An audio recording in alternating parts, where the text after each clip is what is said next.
Alors la loi de Dieu, ça vous évoque quoi? Je vous propose un petit exercice pour commencer, écoutez bien. Tu ne convoiteras pas la maison de ton prochain, tu ne convoiteras pas la femme de ton prochain, ni son serviteur, ni sa servante, ni son bœuf, ni son âne, ni rien qui soit à ton prochain. Comment est-ce que vous réagissez à cette parole au moment où vous l'entendez? Comme c'est le cas juste à l'instant. Plusieurs possibilités. D'abord, il est possible que vous entendiez cette parole et que vous vous sentiez tout simplement pas concerné. Pas concerné, parce que c'est du baragouin religieux et que vous êtes ici ce matin plutôt en spectateur, étant donné que vous n'êtes peut-être pas encore cet après-midi, vous n'êtes pas encore un croyant. Donc, tu ne convoiteras pas la femme de ton prochain, ça vous laisse de marbre en fait, indifférent. Ou peut-être que vous entendez ça et que vous reconnaissez que ça vient des 10 commandements et vous vous dites, oui, Dieu est saint. On doit faire des efforts quand même pour être à la hauteur de notre appel en tant que croyant, en tant que chrétien. Et vous réfléchissez à vos performances de cette semaine qui étaient plutôt bonnes et ça vous met de bonne humeur. Et vous vous dites au fond, Dieu doit quand même être assez content de moi aujourd'hui. Ou bien à l'inverse, vous entendez ça, tu ne convoiteras pas. Et ça vous rappelle des trucs que vous avez fait cette semaine. Des choses que vous avez regardées sur Internet ou que vous avez imaginées dans votre esprit. Peut-être que vous n'y pensiez pas vraiment ce matin quand vous vous êtes levé et en venant à l'église cet après-midi. Mais maintenant que vous entendez ça, tu ne convoiteras point, le souvenir en remonte à la surface. Et vous vous sentez visé et accusé. Et vous vous dites peut-être, j'en peux plus. C'est trop dur. Je suis trop nul. Dieu est trop sévère. Je ne serai jamais un bon chrétien. Ou peut-être encore que vous vous dites, ah oui, c'est un des 10 commandements. Heureusement que la loi de Dieu, ça ne s'applique plus à nous, les chrétiens. Heureusement qu'on vit sous la grâce et que c'est plus du tout important pour nous de savoir, en fait, si on obéit ou non au commandement de Dieu. Donc, pas du tout inquiet. Comment est-ce que vous réagissez donc au commandement de Dieu, à la loi de Dieu, qui est contenue dans la Bible et qui est enseignée dans l'Église? Insouciance? Arrogance? Ou désespérance? C'est la question qui nous est posée à travers le texte qu'on va lire dans un instant, dans la suite de la lettre que l'apôtre Paul a écrite à la communauté chrétienne de la ville de Rome au 1er siècle. Et on a vu ces derniers temps que Paul était dans une section de sa lettre où il voulait montrer que si on avait la foi en Jésus, ça devait normalement entraîner des changements dans notre vie. On va notamment, on l'a vu ça la semaine dernière, notamment obéir de plus en plus à Dieu. Mais en même temps, Paul nous a expliqué que ce n'était pas en nous appuyant sur la loi qu'on allait progresser, mais en nous appuyant plutôt sur la grâce. C'est ce qu'on a vu la semaine dernière, ça. Alors du coup, ça pose bien la question de savoir si la loi de Dieu a une place, quand même, dans notre vie en tant que croyants. Et si oui, comment est-ce qu'on devrait percevoir les commandements de Dieu et réagir aux commandements de Dieu quand on les lit, quand on les découvre, quand on les entend? Et voici tout simplement la perspective générale que ce texte veut nous transmettre. C'est que les commandements de Dieu, c'est super bon pour nous.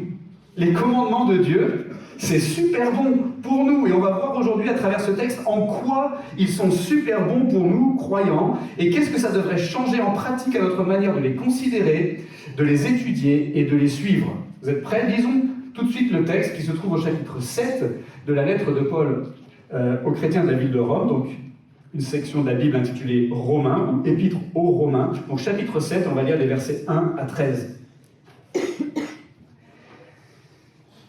Ignorez-vous, frères, je parle à des gens qui connaissent la loi, que la loi régit l'homme aussi longtemps qu'il vit. Ainsi, une femme mariée est liée par la loi à son mari tant qu'il est vivant, mais si le mari meurt, elle est dégagée de la loi qui l'a liée à son mari.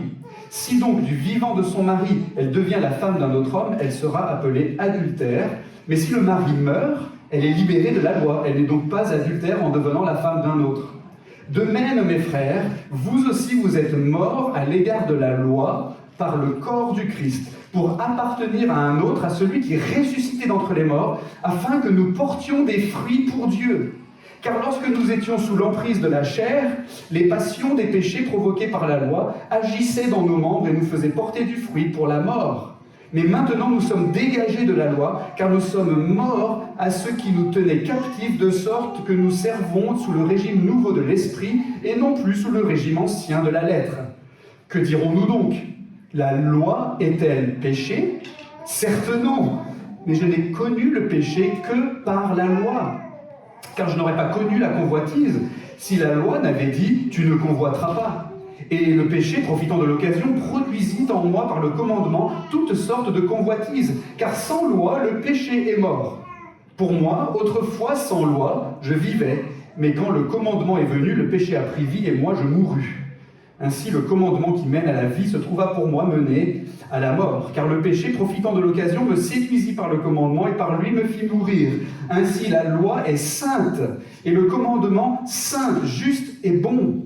Ce qui est bon est-il donc devenu pour moi la mort? Certes non, mais le péché, afin de se manifester en tant que péché, a produit en moi la mort par ce qui est bon, afin que par le commandement, le péché apparaisse démesurément péché. C'est bon, vous avez tout compris? Ben moi non plus. Alors on va prier avant d'aller plus loin. Seigneur notre Dieu, merci pour ce texte tiré de la Bible, ta parole, ta sainte parole. Et on reconnaît que toute partie de la Bible est destinée à notre instruction et à notre édification. Et Seigneur, on confesse combien on est faible en intelligence pour comprendre ta parole. S'il te plaît, aide-nous par ton Saint-Esprit à comprendre ce que tu veux nous dire et à comment le mettre en pratique dans notre vie. Et nous te demandons cela humblement au nom de Jésus ton Fils. Amen. Les commandements de Dieu, c'est super bon pour nous. Et on va voir dans ce passage que ce qui est absolument déterminant dans notre façon de considérer la loi de Dieu ou les commandements de Dieu, ce qui est absolument déterminant, c'est le fait d'être ou non attaché à Jésus par la foi, et donc par ce moyen-là d'être ou non au bénéfice de ce que Jésus a accompli par sa mort et sa résurrection. Si oui, on est un authentique chrétien, c'est-à-dire disciple de Jésus, greffé à Jésus par la foi, alors ce qu'on va voir aujourd'hui, c'est qu'on est dans ce cas-là libre. Libre à l'égard de la loi, mais libre dans un certain sens. Libre, en fait, d'aimer la loi de Dieu, libre d'obéir à la loi de Dieu, et libre d'accueillir la loi de Dieu. On va voir ce que ça veut dire plus précisément cet après-midi. D'abord, si on est en Christ, si on est attaché à lui par la foi, on est libre d'aimer la loi de Dieu. Si vous regardez le texte, d'abord les versets 1 à 4, le début du passage qu'on a lu, l'apôtre Paul, il commence par nous proposer une analogie. Il prend le mariage comme illustration d'un principe important qui concerne notre rapport à la loi de Dieu. Il dit que quand on est marié, on est soumis au régime du mariage, c'est-à-dire à la loi qui encadre le mariage et qui inflige donc des conséquences à celui qui enfreint les règles du mariage. En l'occurrence, Paul il dit que si la femme se met en couple avec un autre homme que son mari alors qu'elle est mariée, eh bien elle commet un adultère et donc elle s'expose à toutes les conséquences de cet adultère qui est réprimé par la loi, qui gouverne donc le mariage, vous comprenez? Mais si son mari est mort, dans ce cas, ça change les choses. Alors elle peut se mettre en couple avec un autre homme et ce ne sera pas un adultère, dit Paul. L'apôtre Paul, il veut donc nous faire comprendre que dans les deux cas, on a la femme qui fait la même chose, mais dans un cas, elle est soumise aux obligations du mariage, et dans le second cas, elle ne l'est plus. Et pourquoi? Parce que la mort du mari a, dit-il, dégagé la femme du régime du mariage. Pas dégager la femme tout court, dégager la femme du régime du mariage. Et ce qu'il faut bien noter ici, c'est que ce n'est pas la nature du mariage dans l'absolu qui a changé, puisque le mariage, ça continue, c'est sous-entendu par Paul, ça continue d'être l'union d'un homme et d'une femme pour toute la vie, mais le rapport de la femme au régime du mariage a changé. Paul, il dit, si le mari meurt, elle est dégagée de la loi qui la liait à son mari, verset 2. La loi ne change pas, mais la femme, elle est dégagée de cette loi. Vous suivez? Et Paul, ensuite, il nous explique le sens de cette analogie. C'est que si on est attaché à Jésus par la foi, alors nous aussi, on est, dit-il, verset 4, morts à l'égard de la loi. C'est-à-dire qu'il y a un sens dans lequel on peut dire que par la foi en Jésus, on est dégagé des obligations de la loi de Dieu. La loi de Dieu ne change pas, elle est ce qu'elle est, mais nous, on en est dégagé. D'ailleurs, il le dira exactement dans ces termes au verset 6, un peu plus loin. Comment ça? En fait, ça nous renvoie à ce qu'on a vu la dernière fois, et même à ce qu'on a vu ces derniers mois dans les chapitres précédents de cette lettre de l'apôtre Paul. La loi de Dieu nous dit tout ce qu'on doit faire ou ne pas faire pour plaire à Dieu et pour se montrer digne d'entrer dans son paradis.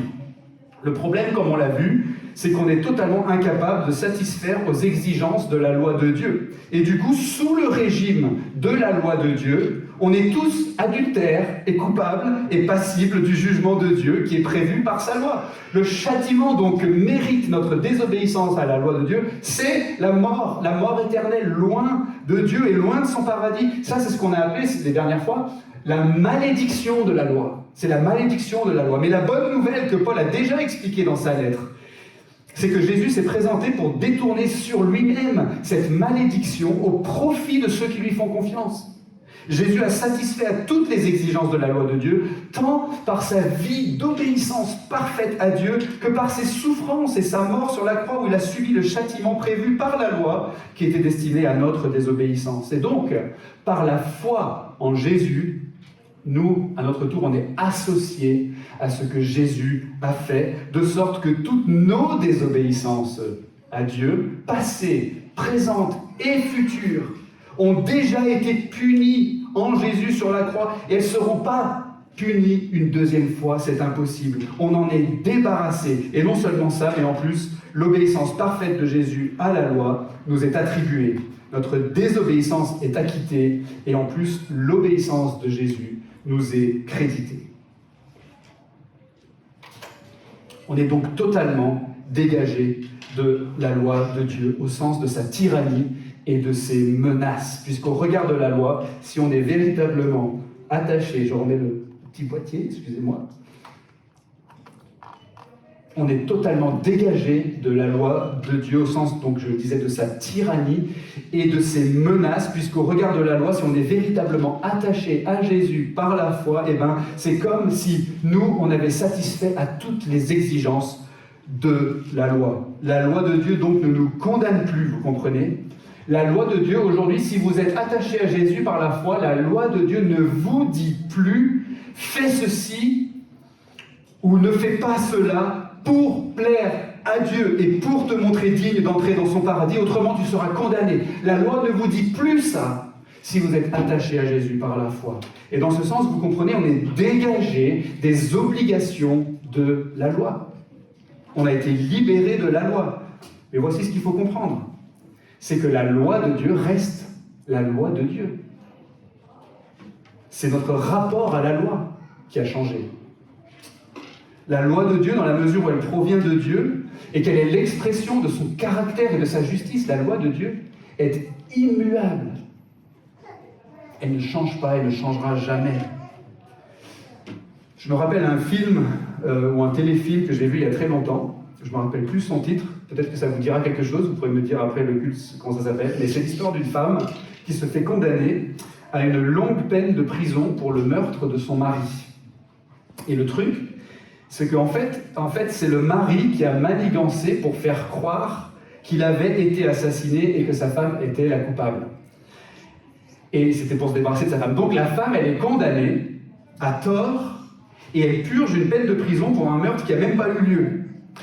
Mais quand elle sort de prison à la fin de sa peine, elle est très en colère contre son mari et la question se pose, si elle arrive à retrouver son mari, est-ce qu'elle va le tuer ? Puisqu'elle pourrait le faire sans être inquiétée, étant donné que la peine du meurtre a déjà été purgée et qu'on ne peut pas être condamné 2 fois pour le même crime.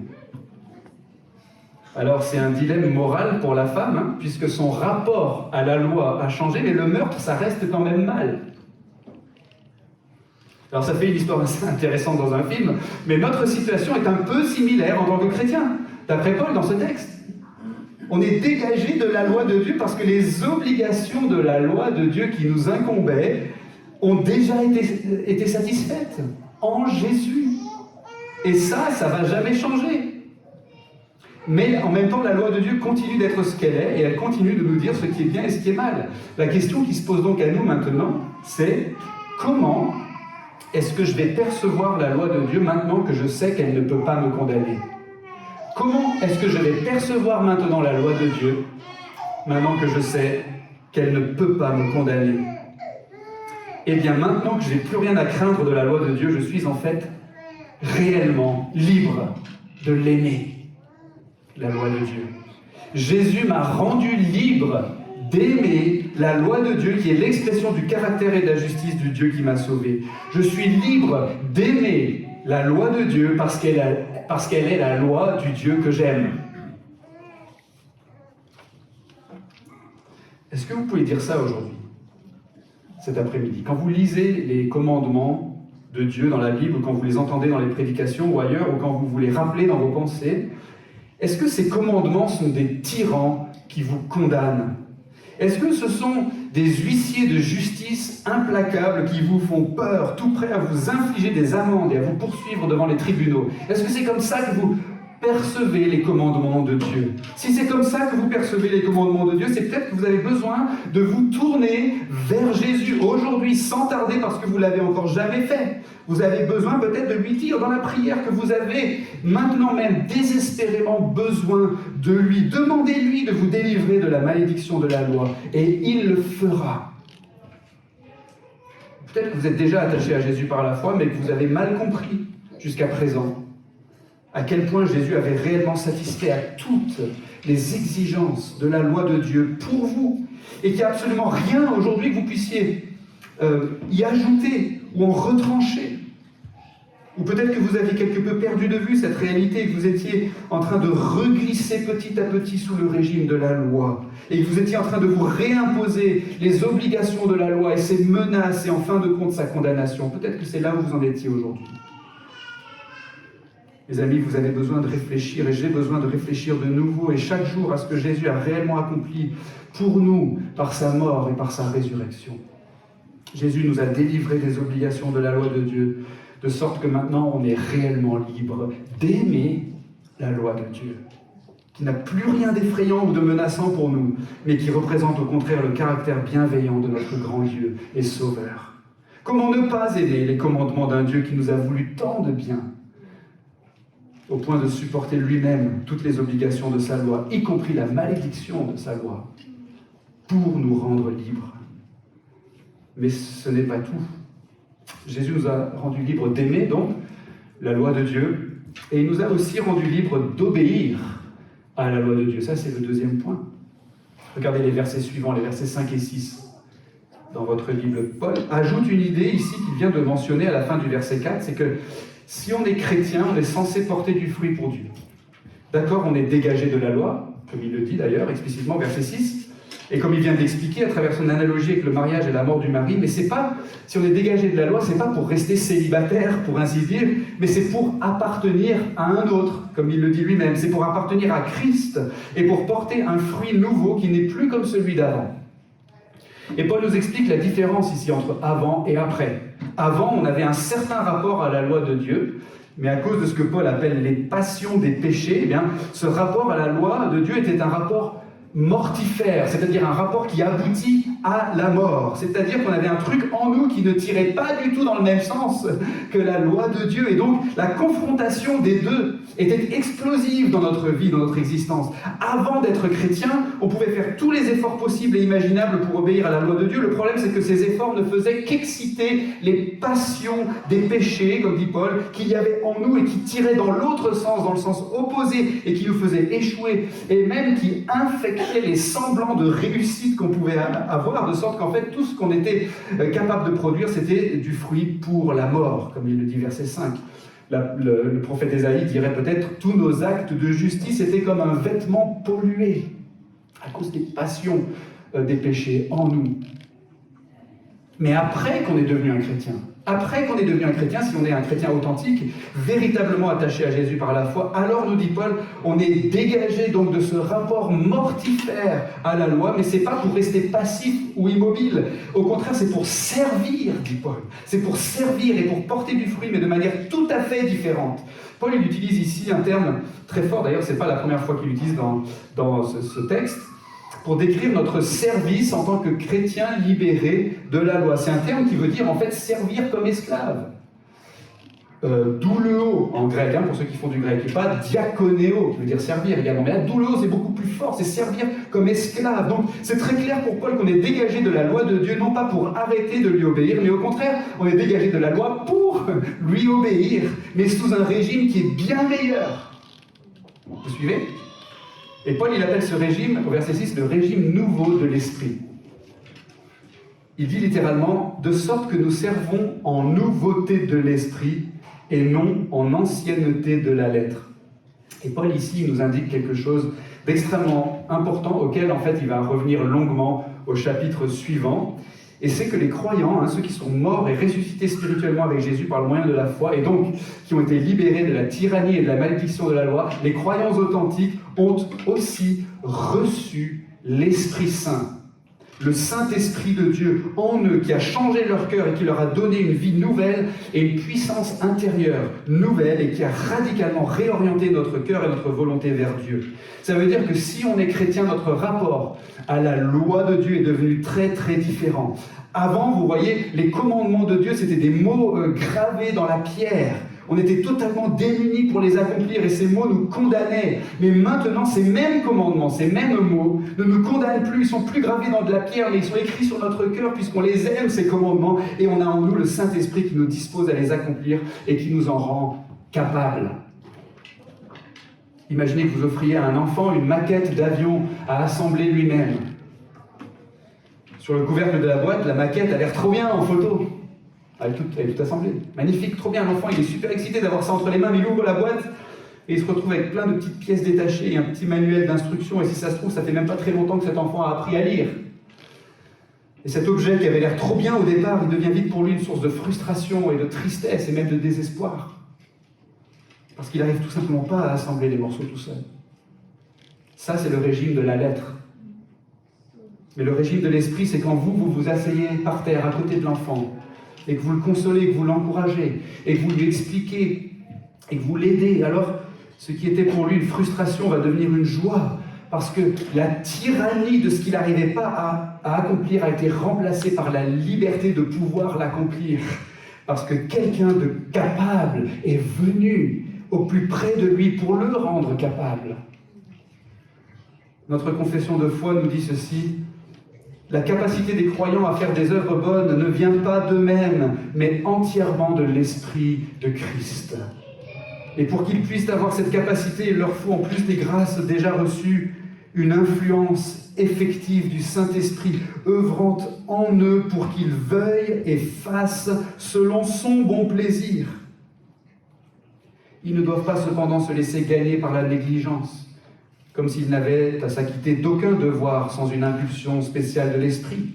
Ils doivent au contraire s'appliquer à mettre en œuvre la grâce de Dieu qui est en eux.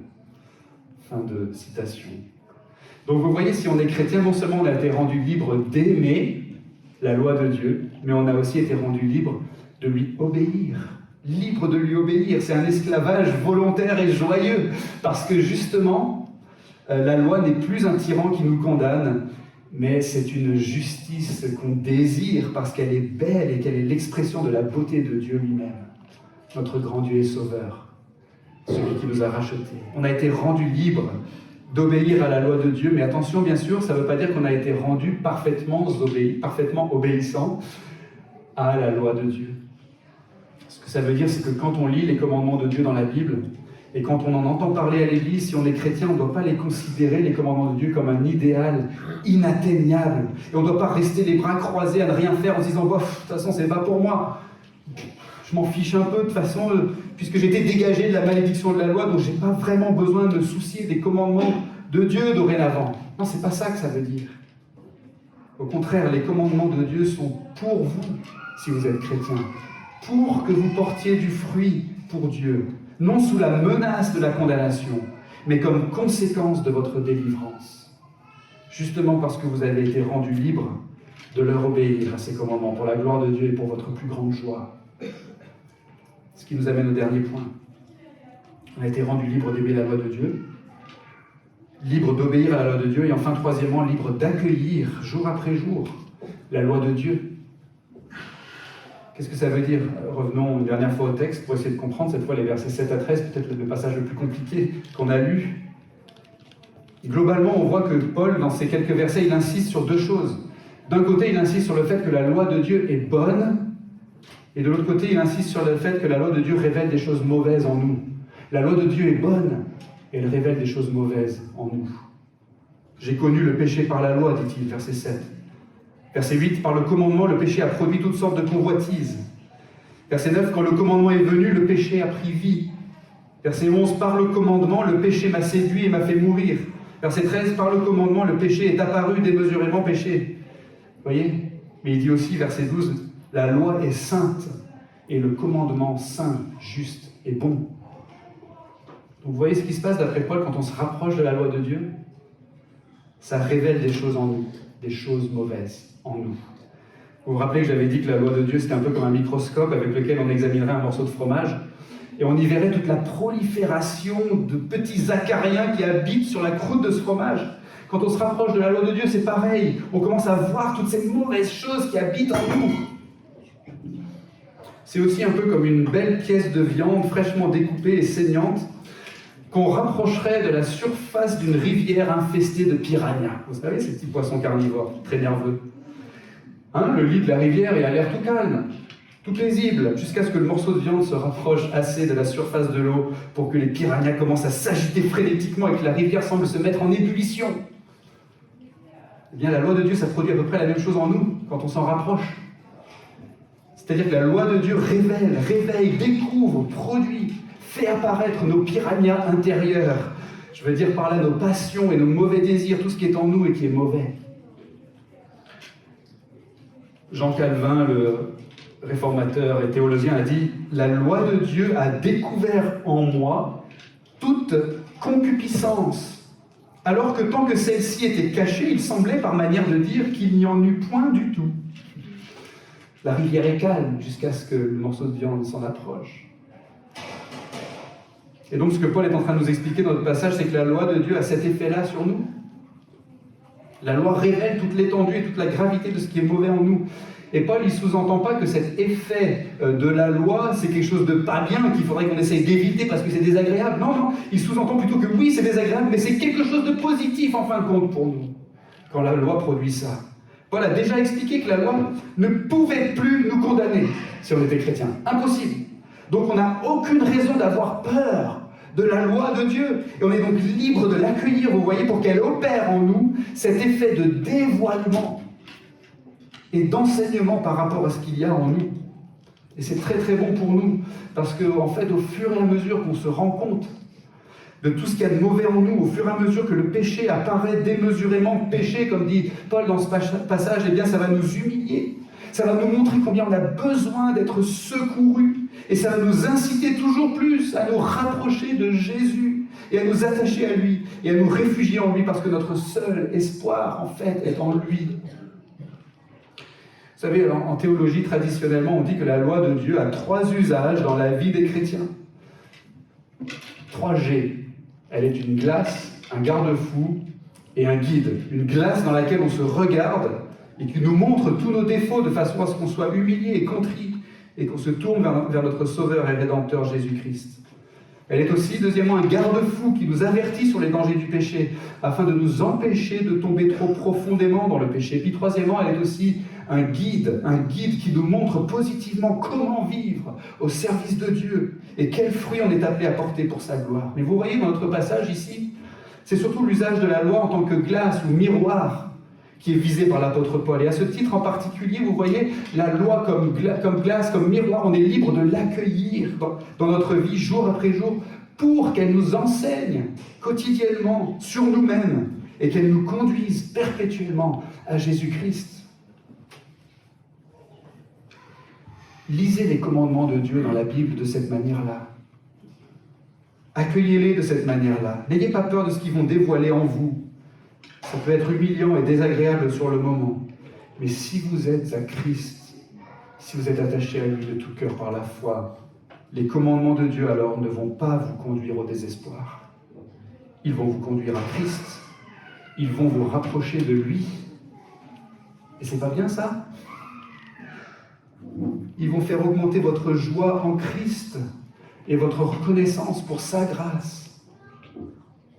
Et bien sûr, accueillez aussi la loi de Dieu chaque jour, non seulement comme cette glace qui vous montre votre besoin de Jésus, mais aussi comme ce garde-fou qui vous préserve du mal, et ce guide qui vous conduit progressivement sur le chemin de la justice. Alors tout ça pour dire quoi? Tout ça pour dire que les commandements de Dieu, c'est super bon pour nous. C'est super bon pour nous. C'était toute la leçon de ce passage, n'est-ce pas? Revenons à ce qu'on disait au début. Tu ne convoiteras pas la maison de ton prochain, Tu ne convoiteras pas la femme de ton prochain, ni son serviteur, ni sa servante, ni son bœuf, ni son âne, ni rien qui soit à ton prochain.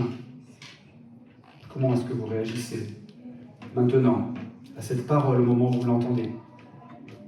Insouciance? Ça ne me parle pas? J'en ai rien à cirer puisque de toute façon les chrétiens ne sont pas sous la loi. Ou bien arrogance? Ah bah je trouve que je m'en tire pas trop mal, je pense que je fais partie des meilleurs chrétiens dans la salle. Et Dieu doit être assez content de moi quand même. Ou désespérance? J'ai encore chuté cette semaine. Je suis vraiment trop nul, franchement, j'arriverai jamais à plaire à Dieu. Au lieu de ça, qu'est-ce que vous diriez de réagir au commandement de Dieu avec émerveillement? Avec émerveillement.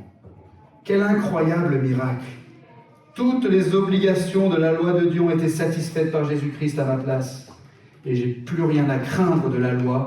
J'ai ni orgueil ni culpabilité à recevoir de la loi. Dieu m'a réellement rendu libre à l'égard de la loi. Mais pas libre pour l'ignorer, ou la rejeter, ou l'oublier. Non, libre au contraire d'aimer la loi de Dieu comme j'aime ce concerto magnifique de Vivaldi, même si je suis incapable de le jouer moi-même sur mon violon. Ça ne m'empêche pas de l'aimer. Je suis libre d'aimer ce commandement, tu ne convoiteras point, parce qu'il est beau et désirable, comme Dieu lui-même est beau et désirable, lui qui m'a sauvé à un si grand prix. Non seulement ça, mais je suis libre d'obéir à la loi de Dieu par la puissance du Saint-Esprit qui habite en moi, comme un enfant qui progresse dans la vie grâce à la fidélité de mon tuteur qui se tient à côté de moi et qui m'aide en permanence et qui me relève et qui me motive et qui me console et qui me montre comment faire. Tu ne convoiteras point. C'est quelque chose que Dieu lui-même, par le Saint-Esprit, va réaliser progressivement en moi. Et je peux compter sur lui dans la prière. À chaque fois que je vais me repentir de mes chutes, il va me relever, il va me remettre en route, il va me faire grandir parce que lui-même, par le Saint-Esprit, habite en moi. Il a fait de moi son temple, son habitation. Et enfin, je suis libre d'accueillir la loi de Dieu chaque jour, comme je me soumettrais volontiers à un électrocardiogramme qui va diagnostiquer l'état de mon cœur et qui va me faire apprécier davantage le traitement que j'ai reçu et qui m'a sauvé la vie. Merci Seigneur pour ta loi, contenue dans les Saintes Écritures et enseignée dans ton Église. Merci pour ce commandement, tu ne convoiteras point, qui me rappelle à quel point je suis perdu sans toi et à quel point tu m'as aimé en Jésus-Christ. Bref, les commandements de Dieu, c'est super bon pour nous. C'est super bon pour nous. Et j'espère qu'on a vu aujourd'hui en quoi ils étaient super bons pour nous. Est-ce que ça devrait changer en pratique à notre manière de les considérer, de les étudier et de les suivre? Puissions-nous prier chaque jour, comme l'auteur du psaume 119. Ouvre mes yeux, Seigneur, pour que je contemple les merveilles de ta loi. Amen. Prions ensemble.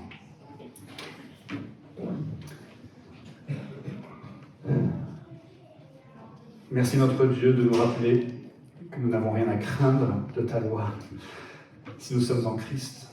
Rien à craindre de tes commandements. Ils ne sont pas une menace pour nous. Ils n'annoncent pas notre condamnation. Ils sont bons pour nous. Ils sont le reflet de ta justice. Aide-nous, Seigneur, à les aimer. Aide-nous à leur obéir. Aide-nous à les accueillir. Et toi-même, Seigneur, poursuis ton œuvre de sanctification dans notre vie, par la puissance du Saint-Esprit qui habite en nous. Et au nom de Jésus-Christ. Amen. On va répondre à la